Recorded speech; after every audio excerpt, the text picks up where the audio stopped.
land. Oh, that's another good one. It's not as much action. I would say it's definitely more of a war drama. Now, despite all these action We could've movies put we that just in. talked about, the best helicopter scene is in Vertical Limit.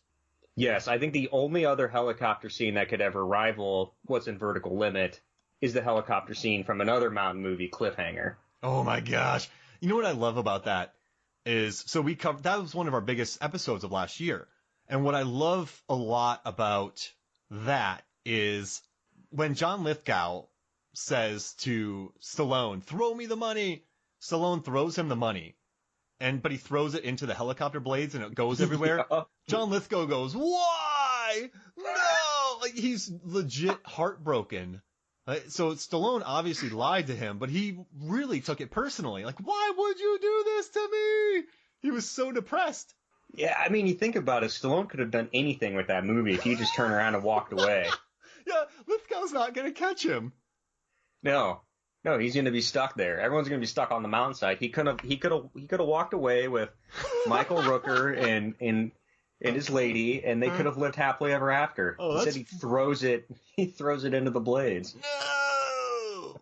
Oh, But they're two kind of crazy different action scenes. You know, you've got the cliffhanger where the helicopter is hanging by a cable upside down the side of a cliff face, whereas in Vertical Limit, you know, they are trying to get as high as they can to start their trek, to start their ascent up the mountains. It's like this helicopter's going, you know, as high as it can go because the air's so thin, up to like 19,000 feet, trying to drop these guys off at a perfectly placed cliff ledge that's just waiting for them, that it can't get any higher too. I love that Django Fett is an amazing helicopter pilot.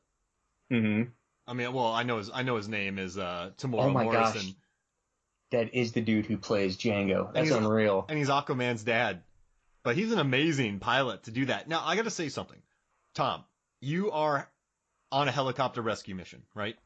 Is there somebody else on this planet other than Scott Glenn that you would trust saving your life? Maybe, boy, dangling like that, maybe John McClane. Well, But I don't know, dude. Scott Glenn's he's just got like that raw old man strength. he's wiry.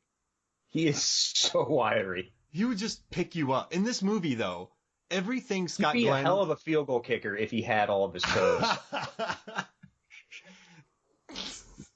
Oh, gosh. I love replacements. He's wiry. Wiry. Now, in this movie, everything Scott Glenn does, you just go, yes. I'm not even on the mountain, and I agreed with everything. If he looked through the screen and said, Mark, go get me a Coca-Cola, I'd be like, oh, okay. I don't know. I'll trek down to base camp and get you one. Yeah, I'll be back tomorrow. Like, he would just... There's a scene, so Skip Taylor's supposed to go up, and the 2-bit hustler, Skip Taylor, you don't think he's been jockeying me for this? He's like, Skip, you're at base camp. I'm going. And everyone's like, oh, okay. And then when he breaks up the teams and all the groups, everyone just listens. It's just... but the thing is, it's earned though. I don't know. I miss Daredevil too. I loved him in that show. And he's in He was great. He's in a Fire and Ice movie thing, Backdraft, and this. But no, I like him a lot in this character, man, in this movie, because I just believe every single thing he says. He's got arguably one of the greatest names as well. I mean, we've said it several times, but Montgomery Wick. There's nothing more manly and badass than having your name be Montgomery. And it's named after 2 hikers. Did you know that? Yeah, I did not know that. Yeah, 2 famous hikers, Montgomery Wick. Now, I have a question. You've watched this DVD a lot. Can you tell me more about the behind-the-scenes stuff that you watched? Because I just want to know more about the making of this movie. Well, since we're on the Scott Glenn topic, it's kind of interesting is that he had never mountain climbed before this movie. He had never really been interested in doing anything like that. But he's always been like such a physical presence and always been just a, you know, more or less a go-getter, and he's not afraid to jump into these situations. But not trying to toot his horn too much, he actually, like, he said, like, the moment he strapped on those boots and grabbed, like, the ice picks in his hands, he just felt something, like, primordial. You know, just, like, going back to, like, the roots of what it's all about, really. And so he got really big into this mountain climbing stuff, and he would just like train on the side, trying to make everything he did look as realistic as possible. And so then he kept badgering Martin Campbell for weeks and weeks and weeks. It was like a 120-day shoot, which is that's a long shoot. You're a different human being after that. And so he kept badgering Campbell about adding in a scene of him by himself climbing up a mountain without any support. And so finally Campbell was like, fine, I will do it if you will leave me alone. And they did it, and it made it into the movie. And it's shortly after, I think it's shortly after he tells O'Donnell that Annie has pulmonary edema. And so he is then climbing up. You know, they've got this awesome shot when the music cue kicks in and the camera pulls back, and he's like ice picking his way up, you know, a giant ice wall. And like that was really him doing it. And the behind the scenes, like he didn't have any support. Like he's really going up like a 70-foot face right there, and he's like 40 feet above O'Donnell. Then they've got the whole scene where he's on the, you know, he's talking on the walkie, and I think that's when they figure out that, I want to say that might be where they figure out that the nitro is not good nitro. So what do you think about the subplot about his wife dying with Bill Paxton? It definitely adds a bit of drama to it. I mean, you don't get Montgomery Wick up that mountain, you know, the wiry, crusty old man going up the mountain without revenge in his mind. So I feel like that's the only way they could get him to go, which is both good and bad. I would have loved to see Robert Taylor go up that mountain. I feel like you send O'Donnell back and have Taylor go up with him. You know the mountain better. Yeah. Man, that's I like him in this movie. And then Ben Mendelsohn too. He's a star now. I mean, he's been in Marvel, Star Wars, he's been in the Batman worlds, he's in Animal Kingdom, which I love. He's in a movie called Startup, which is brilliant. He showed a lot of screen presence in this movie as well, don't you think? For very little that's given to him, I think he makes the most out of it. He does too much laughing, though. He laughs a lot in this movie. He's a happy-go-lucky dude. He's living it up. He's having the time of his life, even after his brother's vaporized. You know, he's having a good time. Oh yeah, they were laughing. Him and they were laughing when Kareem and Kareem blew up. The Mountain Dew exploded. Dude, that's a bad dew. What? That surge? It caused a surge? No, wait, that wasn't it. Mountain Dew Code Red. It caused a Code Red. Code Red. Oh, brother. No, but I don't know. Is there anything else you wanted to cover in this film? What else haven't we talked about here? There's so much more in this movie. I think what's really fun about this movie is that there's like 7 or 8 great action scenes in the movie. And so for anybody that's on the edge about watching this, or let alone having a good experience while watching it, just watch it for those scenes, because they are so well done. They are so well edited. You know, the cinematography behind it, you know, the seamless, especially like with the scenes, there's a lot of cutting back and forth between different locations.